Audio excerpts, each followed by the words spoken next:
Good morning to all. अभी एक दो दिन पहले केवीएस के मेंस एग्ज़ाम का रिज़ल्ट आया है, तो जिन भी कैंडिडेट का उसमें सिलेक्शन हुआ है सभी को कॉन्ग्रेचुलेशन। और जिनका नहीं भी हुआ है उनको भी निराश होने की ज़रूरत नहीं है। इसके एग्ज़ाम बार बार होते रहते हैं, तो आप अगले एग्ज़ाम में ट्राई कर सकते हैं या किसी और स्टेट एग्ज़ाम में ट्राई कर सकते हैं, बट आपको एक्सपीरियंस हुआ वही बड़ी बात है। तो आज की हमारी जो वीडियो का टॉपिक रहेगा कि जिन स्टूडेंट्स का मेंस के अंदर सिलेक्शन हुआ है, जिनका शॉर्ट लिस्टिंग हुई है, आगे का प्रोसीजर उनके लिए क्या रहेगा। तो सबसे पहले तो आपको एक काम करना है, आपको केवीएस की वेबसाइट पे जाके बायोडाटा फॉर्म आपको डाउनलोड करना है और उसका प्रिंट आउट ले लेना है। उस बायोडाटा फॉर्म के अंदर आपको कुछ डिटेल्स भरनी है, जो कि मैं आपको वन बाय वन आपको डिस्कस में डिटेल में अभी बताऊँगा। सबसे पहले तो आपको एक रिसेंट आपको कलर्ड फोटोग्राफ लेनी है, जो कि सबका पैटर्न सेम ही होता है, बार बार बताने का फ़ायदा नहीं है उसको। बैकग्राउंड वाइट होना चाहिए, चश्मे नहीं लगाए होने चाहिए, कैप नहीं होनी चाहिए, और वो एक अच्छी क्वालिटी की आपको पिक्चर लेनी है, उसको एडिट मत करवाना। उसके नीचे नाम लिखवाना हो लिखवा सकते हैं, नहीं तो ऐसे ही नॉर्मली एक पासपोर्ट साइज़ फ़ोटो लेके आपको जो बायोडाटा फॉर्म आप प्रिंट आउट लेंगे उसमें 3 पेज होते हैं, तो सबसे पहले पेज पे आपको जगह दी गई है, वहाँ पे आपको पेस्ट करना है।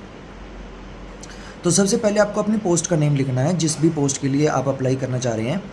जैसे आप टीजीटी हैं तो टीजीटी ब्रैकेट में आप अपना सब्जेक्ट लिख सकते हैं, और अगर आप पीजीटी बन रहे हैं, जैसे मान लो आपको पीजीटी केमिस्ट्री के लिए अप्लाई करना है, तो आप पीजीटी लिख के ब्रैकेट में केमिस्ट्री डाल दीजिए, ये आपका पोस्ट का नेम हो गया। तो मेन बात आप ध्यान रखिए कि आपको सारी चीज़ें कैपिटल लेटर्स में लिखनी है, कुछ भी स्मॉल में मत लिखिए, सारी चीज़ कैपिटल में लिखना है, अच्छी हैंडराइटिंग के अंदर, और बहुत ध्यान से लिखना है। तो अगर मैं स्टार्ट करूं, सबसे पहले आपको नेम लिखना है, आपका पूरा नेम लिखना है। बहुत सारे जो कैंडिडेट हैं वो यहाँ पे गलती कर देते हैं, वो कुछ इनिशियल डाल देते हैं या फिर अपना पूरा नाम नहीं डालते हैं या फिर सरनेम नहीं लिखते हैं। जो भी आपकी 10th क्लास की marksheet DMC detail mark certificate जो होता है, उसमें जो आपका पूरा नेम है वो आपको पूरा नेम उसके अंदर लिखना है। फिर आपको आपके फादर्स का नेम, वो भी कैपिटल लेटर्स के अंदर, सब कुछ कैपिटल लेटर में लिखना है। वो भी आपको DMC 10th क्लास की, बेसिकली 10th क्लास, आधार कार्ड मैटर नहीं करता है, जो आपकी 10th क्लास की DMC है उसमें से आपको डिटेल को देख के ध्यान से उसमें भरना है। फादर का नेम, फिर आपका रोल नंबर, आपको रोल नंबर तो पता ही होगा, तभी आपने रिजल्ट चेक किया है। जो भी आपका रोल नंबर है, आपने जो पेपर दिया है उसका आपको KVS के एग्ज़ाम का रोल नंबर आपको भरना है। और एक रजिस्ट्रेशन नंबर, जब आपने फॉर्म को अप्लाई किया होगा तो रजिस्ट्रेशन नंबर आपका जनरेट हुआ होगा, वो आपको रजिस्ट्रेशन नंबर उसमें डालना है। फिर आपको डेट ऑफ बर्थ डालनी है, डेट, मंथ और ईयर के हिसाब से। जैसे अगर आपका 1 जनवरी 2001 को आपका डेट ऑफ बर्थ है, तो आपको ये डालना है 01/01/2001, ऐसे करके, पहले डेट, फिर मंथ, फिर ईयर। उसके बाद आपको अपना एज डालना है वहाँ पे। एज कैसे, अब आप गूगल पे जाएंगे, गूगल पे लिखेंगे आप एज कैलकुलेटर, तो सबसे पहले जो आपको लिंक आएगा उस पर आपको कैलकुलेट करना है। तो उसमें आपसे 2 डेट पूछी जाएगी। सबसे पहली डेट आपको भरनी है आपकी डेट ऑफ बर्थ, जिस डेट को आपका बर्थ हुआ था और कब से लेके कब तक उसमें ये मांगते हैं। तो सेकंड आपको उसमें भरना है 4 दिसंबर 2025, उस दिन तक की आपको अपनी एज कैलकुलेट करनी है। तो सबसे पहले आप भरेंगे कि आपकी डेट ऑफ बर्थ क्या है, वो आपको पता ही होगा, और उसके बाद आपको सेकंड कॉलम में भरना है 4/12/2025।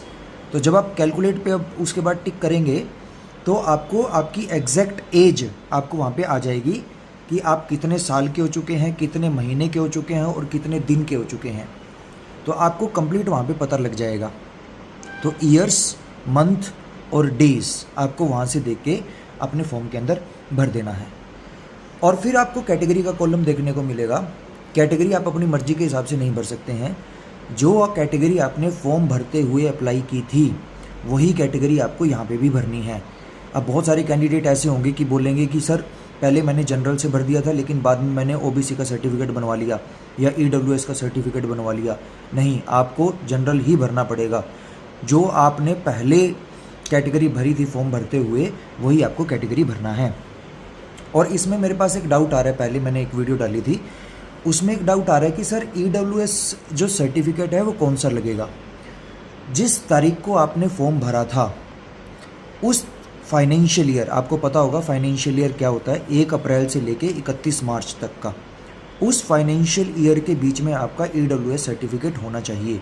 जैसे फॉर एग्जांपल मैं आपको बात बताता हूँ, आपने नवंबर 2025 में फॉर्म भरा, तो आपका 1 अप्रैल 2025 से लेके 31 मार्च 2026 फाइनेंशियल ईयर उस पर लागू होगा। और इसके बीच में, और बल्कि जिस डेट को आपने फॉर्म भरा है उस डेट से पहले आपका EWS सर्टिफिकेट होना चाहिए, क्योंकि जब भी आप EWS सर्टिफिकेट बनवाते हैं तो उस पर डेट ऑफ इशू लिखा आता है, सर्टिफिकेट की डेट लिखी आती है कि ये सर्टिफिकेट कब बना है। तो आपका वो सर्टिफिकेट एप्लीकेशन फॉर्म भरने से उस डेट से पहले का होना चाहिए, ठीक है। उसके बाद भी बनवाए तो आप वो भी रखिए अपने पास, दोनों लेके जाइए, लेकिन उससे पहले का वो मैंडेटरी है। फिर उसके बाद आपको पूछा जाएगा कि whether you are from EWS category और नॉट। अगर आप EWS से फॉर्म भर रहे हैं तो यस कीजिए, अगर नहीं भर रहे हैं तो नो कीजिए। ये आपको सिर्फ जनरल कैटेगरी के लोगों के लिए है। अगर आप रिजर्व कैटेगरी से आते हैं, SC ST OBC से आते हैं, तो आप उसके ऊपर NA लिख सकते हैं। NA कैपिटल लेटर्स के अंदर, कैपिटल N कैपिटल A, इसका मतलब होता है नॉट एप्लीकेबल, तो आप उसको ऐसे लिख के छोड़ सकते हैं। उसके बाद आता है कि इफ़ PH का मतलब होता है फिजिकली हैंडीकैप। अगर आपके पास फिजिकली हैंडीकैप का कोई सर्टिफिकेट है, अगर आप हैंडीकैप हैं तो ही आप उसको यस और नो में डालेंगे, वरना आप उसको उस पर NA, दोबारा फिर से नो नहीं लिखना होता, वहाँ पे NA लिखना होता है मेनली, नॉट एप्लीकेबल डाल देंगे। अगर आप यस कर रहे हैं उसको, तो आपको अपनी डिसेबिलिटी बतानी पड़ेगी। इस पर लिखा हुआ है कि स्पेसिफाई योर डिसेबिलिटी, कि आपको कौन सी डिसेबिलिटी है, तो आप ये उसमें लिख सकते हैं। फिर उसके बाद आ रहा है कि आप functional requirement as mention in the recruitment notification of the post applied. आप अपनी उसकी पोस्ट की रिक्वायरमेंट को फुलफ़िल कर रहे हैं या नहीं कर रहे हैं। मतलब ऐसा होता है कि आप सारी एलिजिबिलिटी क्राइटेरिया को पूरा कर रहे हैं, आप इस पोस्ट के लिए फ़िट हैं या नहीं है, तो वो तो आपने पहले देख ही लिया होगा, तभी आपने फॉर्म भरा होगा। तो मैक्सिमम कैंडिडेट के लिए तो ये यस ही रहेगा, ठीक है। कोई एक्सेप्शनल हो, किसी ने अलग से या धोखाधड़ी करने की कोशिश की हो, तो उसमें तो नो आएगा, लेकिन आपको मैक्सिमम कैंडिडेट का इसमें यस रहेगा। फिर आएगा कि वेदर एक्स सर्विसमैन, कि आपके जो पेरेंट्स हैं, आपके जो पेरेंट्स हैं वो सर्विस करते थे पहले और अब वो रिटायर हो चुके हैं, एक्स सर्विसमैन कैटेगरी के अंदर आते हैं नहीं आते, तो आपको उसके अकॉर्डिंग यस और नो करना है।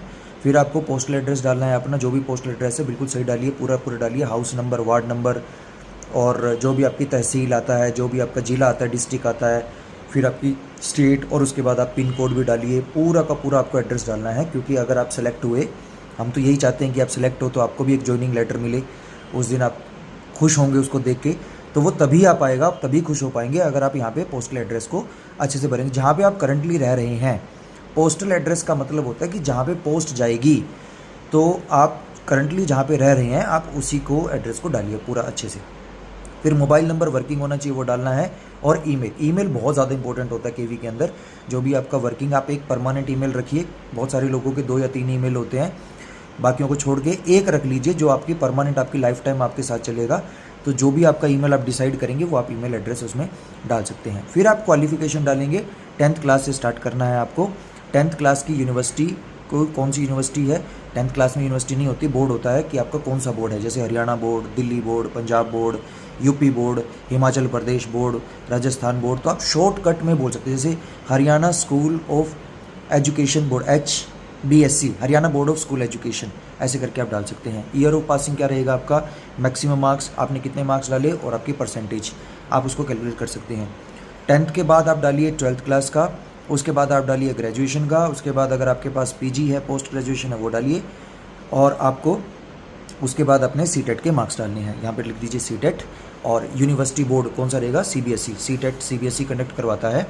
ईयर ऑफ पासिंग, ये आप CTET का आप सर्टिफिकेट दे सकते हैं, उसके ऊपर लिखा होता है कि आपने कब CTET को पास किया था। मैक्सिमम मार्क्स 150 होते हैं, आपने 150 में से कितने मार्क्स लेके आए हैं वो आप उसके अंदर डालना है, और परसेंटेज आप कैलकुलेटर से कैलकुलेट कर सकते हैं।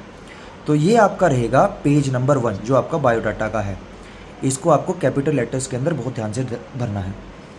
फिर उसके बाद आपका पेज नंबर 2 आता है, पेज नंबर 2 के अंदर आपको experience in the government school, अगर आपने किसी गवर्नमेंट स्कूल में पढ़ाया है तो अब बहुत सारे कैंडिडेट का ये क्वेश्चन आता है कि सर अगर हमने गवर्नमेंट स्कूल में ही पढ़ाया होता तो यहाँ पे हम क्यों अप्लाई करते। अरे भाई, गवर्नमेंट स्कूल में भी आप कॉन्ट्रैक्चुअल बेस पे आप पढ़ा सकते हैं। केवीएस में भी बहुत सारी कॉन्ट्रैक्चुअल पोस्ट निकलती हैं, मैं भी टाइम टू टाइम वीडियो डालता रहूँगा। जगह जगह पे कॉन्ट्रैक्चुअल का मतलब होता है 1 साल के लिए कॉन्ट्रैक्ट बेसिस पे आप गवर्नमेंट स्कूल में पढ़ा सकते हैं एडहोक बेसिस के ऊपर। तो वो 1 साल का कॉन्ट्रैक्ट होता है, वो आप परमानेंट पोस्ट पे नहीं होते, वो आपको कॉन्ट्रैक्चुअल पोस्ट आपकी कहलाती है। 1 साल के बाद आपका कॉन्ट्रैक्ट ख़त्म हो जाता है, उसके बाद आपको दोबारा फिर से उसको प्रोसीजर को फॉलो करना पड़ेगा, इंटरव्यू देना पड़ेगा।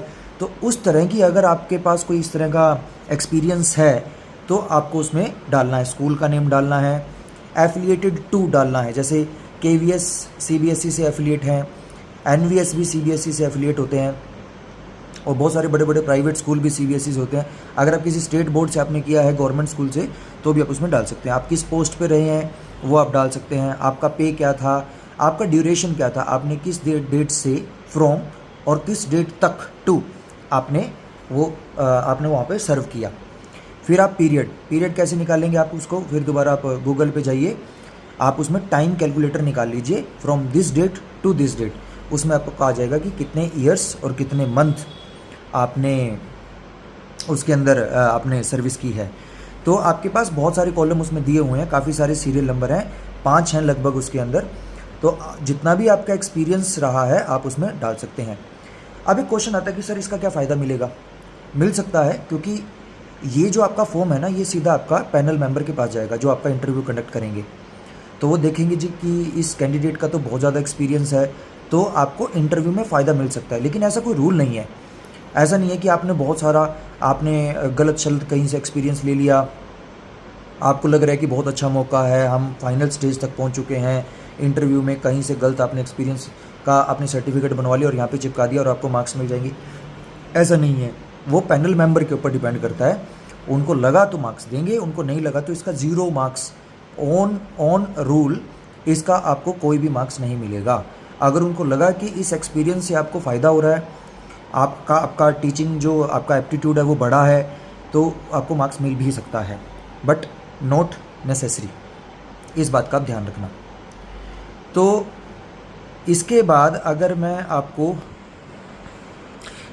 आपको करना है इफ़ सर्विंग एल्सवेयर। अगर आप कहीं पे अभी जॉब कर रहे हैं तो आपको यस करना है, अगर आप कहीं पे भी जॉब नहीं कर रहे हैं तो आपको नो करना है।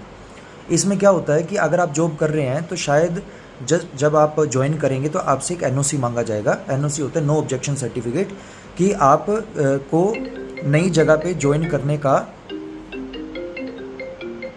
कोई प्रॉब्लम नहीं है। तो इस तरह से आपको उस पर यस करना है, तो आपको एनओसी लेना पड़ेगा वहाँ से। तो अगर आप नहीं भी जो कर रहे हैं तो नो कर दीजिए, वरना यस कर दीजिए। इसमें ज़्यादा बड़ा इशू नहीं है, ऐसा कुछ छुपाने लायक नहीं है कि हमें क्या करना है। आप जेन्युइन जो आप कर रहे हैं आप वही बताइए, किसी की बातों में नहीं आइए। आप कहीं पे काम कर रहे हैं तो यस कीजिए, नहीं करना है तो नो कीजिए। फिर उसके बाद आपके ऊपर कोई क्रिमिनल केस पेंडिंग है या चल रहा है, उसमें यस और नो, इसमें भी आपको बहुत ध्यान से भरना है। अगर आपके ऊपर कोई केस चल रहा है तो आपको यस करना है, वरना आपको नो कर देना है। ऐसा नहीं है कि सर मेरी जॉब चली जाएगी अगर मैंने यस कर दिया, तो ये कुछ नहीं होता है। आपको बस डिपार्टमेंट को बताना रहता है कि आपके ऊपर कोई क्रिमिनल केस चल रहा है या नहीं चल रहा। आपको बहुत ऑनेस्टली ये चीज़ें भरनी है, डर के नहीं रहना है। आपका हक है, आपने बहुत मेहनत की है, आपने पेपर निकाला है, फिर इंटरव्यू के लिए तैयारी कर रहे हैं। तो अगर आपके ऊपर केस चल रहा है तो यस करना है, नहीं चल रहा तो नो करना है, ठीक है। अगर यस किया है तो मैटर ऑफ द केस आपको बताना पड़ेगा, कौन सा केस चल रहा है, कौन सी कोर्ट में चल रहा है, नेम ऑफ द कोर्ट आपको डालना पड़ेगा, और प्रेजेंट स्टेटस क्या है आपके केस का, वो स्टेटस आपको डालना है। वो लिखा रहता है आपका जो भी केस चल रहा है, जो आपके पास डॉक्यूमेंटेशन होता है, तो वो आपको यहाँ पे बताना है पूरी तरह से। क्योंकि अगर आपके ऊपर कोई केस चल रहा है और उसके बाद भी आपने उसको नो कर दिया और बाद में डिपार्टमेंट को पता लगता है, तो आपके ऊपर 100% आपके ऊपर कार्रवाई होगी, आपकी जॉब भी जा सकती है। क्योंकि आपको पता है कि पहले 2 साल आप प्रोबेशन में रहेंगे और प्रोबेशन के अंदर कोई गारंटी नहीं होती है आपको परमानेंट होने की, आपको कभी भी किसी भी टाइम निकाला जा सकता है। इसलिए आप जो भी आपकी ऑनेस्टी है, जो भी सच्चाई है, वो आपको यहाँ पे लिखनी है। या फिर आप किसी भी केस के अंदर कन्विक्ट हुए हैं या फिर गिल्टी पाए गए हैं, या आपको कभी थाने में गए हैं, FIR हुआ है, कुछ भी हुआ है, तो आपको उसकी भी डिटेल देनी है। अगर आप हुआ है तो येस की करेंगे, नहीं हुआ तो नो करेंगे। उसके बाद आपको अपना साइन कर देना है डेट के साथ। फिर उसके बाद अचीवमेंट, अगर आपकी कोई अचीवमेंट रही है एज ए टीचिंग कैरियर, पहले कोई अचीवमेंट रही है टीचिंग से रिलेटेड, अगर आपकी कोई अचीवमेंट रही है तो आपको वो उसके अंदर लिखना है अच्छी हैंडराइटिंग के अंदर। ये आपको कैपिटल लेटर में लिखने की जरूरत नहीं है, ये आपको नॉर्मली स्मॉल लेटर अच्छी हैंडराइटिंग के अंदर रनिंग हैंड में आप लिख सकते हैं। उसके बाद है कि how you are suitable for the post applied. ये तो आपको पता ही होगा, कोई भी प्राइवेट स्कूल में आप जाते हैं तो सबसे पहले यही पूछते हैं आपसे कि आप क्यों यहाँ पे जॉब करना चाहते हैं। तो ये आप जो भी आपके मन में आए, अगर आपको अच्छा लगता है पढ़ाना, या फिर आपको बच्चों से इंटरेक्ट करना अच्छा लगता है, या अपनी नॉलेज को शेयर करना अच्छा लगता है, जो भी आपके XYZ आपके कारण है वो आपको यहाँ पे लिखना है। तो मेरा सजेशन ये रहेगा कि फैक्ट बेस्ड आप लिखिए तो ज़्यादा बेटर है, क्योंकि 90% ऑफ द कैंडिडेट क्या करते हैं, गूगल पे, ChatGPT पे, जेमिनाई पे जाके सर्च करेंगे, जो वहाँ पे लिखा वो कॉपी पेस्ट करके यहाँ पे, तो इसलिए वो रह जाते हैं। बाद में रोते हैं कि पता नहीं क्या हो गया, हमारी किस्मत ख़राब थी। किस्मत ख़राब नहीं थी, बस पता नहीं था, गाइडेंस नहीं थी, ना किसी से पता किया, ना किसी से पूछा, अपनी मर्जी के हिसाब से चलते हैं तो वो लास्ट में रह जाते हैं। मैं नहीं चाहता कि आपने इतनी मेहनत करी है, आप लास्ट स्टेज तक पहुँचे हैं और एक बहुत बड़ा लाइफ टर्निंग मोमेंट आपका आने वाला है और ये छोटी सी गलती की वजह से कोई रह जाए, मैं ये नहीं चाहूँगा। तो आप जो भी आपको ठीक लगता है, बैठिए, सोचिए आराम से, टाइम लीजिए और फिर उसके बाद ही आप इसको भरिए और नीचे आपको साइन करना है। तो ये आपके 3 पेजेस हैं, आपको स्टेप वाइज आपको भरना है। और इंग्लिश में नेम, जो पहला पेज मैंने आपको बताया वो कैपिटल में भरना है, और उसके बाद जो मैंने बाकी का बताया वो आप नॉर्मल हैंडराइटिंग के अंदर भर सकते हैं। अगर आपकी हैंडराइटिंग अच्छी नहीं है, आप सोचे कि हम किसी और से लिखवा लें, ऐसा मत कीजिए। आप अपनी हैंडराइटिंग के अंदर ही उसको लिखिए, थोड़ा स्लो लिख लो, थोड़ा फास्ट, जैसे भी आपकी हैंडराइटिंग अच्छी आती है आप वैसा लिखो, लेकिन खुद ही लिखो। और ये कंप्लीट होने के बाद आपको एक बात और ध्यान रखना है कि इसकी 5 कॉपी रेडी रखनी है, 5 कॉपी। तो क्या सर हम इसकी फ़ोटो कॉपी करवा लें क्या बाद में? नहीं, आप पहले ही 5 कॉपी इसको निकलवा के रखें और 5 को सेपरेटली भरें। ऐसे तो सर 15 पेज हो जाएंगे भरने के लिए, हाँ तो 15 भरने पड़ेंगे आपको। भरिए 15 पेजों को और उसको रेडी रखिए, अपने डॉक्यूमेंट को रेडी रख लीजिए, सारी चीज़ों को अप टू डेट रखिए, अपनी एक फ़ाइल बना लो, 10th 12th graduation, post graduation, CTET, B.Ed, हाँ B.Ed का भी लिखना था उसमें रह गया, सॉरी बताना। तो ये सारी चीज़ों को आपको वेल इंटैक्ट रखना है, और जैसे इंटरव्यू की डेट आएगी वो आपको इंटरव्यू की डेट भी उसमें लिखनी है, क्योंकि उसमें एक जगह दे रखी है डेट ऑफ इंटरव्यू, वो अभी आपको नहीं पता शायद, जब जैसे ही पता लगेगी आप इंटरव्यू की डेट को भी वहाँ पे लिख सकते हैं। तो ये आपको डॉक्यूमेंट वहाँ पे लेके जाने हैं जैसे आपका इंटरव्यू होगा। तो आज की वीडियो का कॉन्सेप्ट आई थिंक क्लियर हो गया, हमारा टारगेट अचीव हुआ। और अगर आपका कोई भी डाउट हो, जैसे पहले भी मेरे पास बहुत सारे कमेंट आ रहे हैं, बहुत सारे व्यूज़ आ रहे हैं, लाइक आ रहे हैं, थैंक यू सबको। और अगर मेरे से कोई हेल्प हो पाई तो ज़रूर मैं सबकी हेल्प करूँगा। मैं जो भी कमेंट आता है मैं सबका रिप्लाई देने की कोशिश करता हूँ, आगे भी करूँगा। तो अगर कोई हेल्प आपको चाहिए हो तो आप मेरे से पूछ सकते हैं, लेकिन स्टेप बाय स्टेप जो भी मैंने आपको बताया है अगर आप उसको फॉलो करेंगे तो आपकी गलती होने के चांस बहुत ज़्यादा कम हो जाएंगे। बल्कि अगर मैं आपको जो बता रहा हूँ अगर उसको फॉलो करें तो गलती 0%, नियरली 0 आप करेंगे। तो दोबारा फिर से कॉन्ग्रेचुलेशन, और अपना इंटरव्यू की तैयारी करते रहिए और डॉक्यूमेंट को आप रेडी रखिए, ज़ेरोक्स कॉपी भी, ओरिजिनल भी, और ये भी बायोडाटा का फॉर्म भी। धन्यवाद।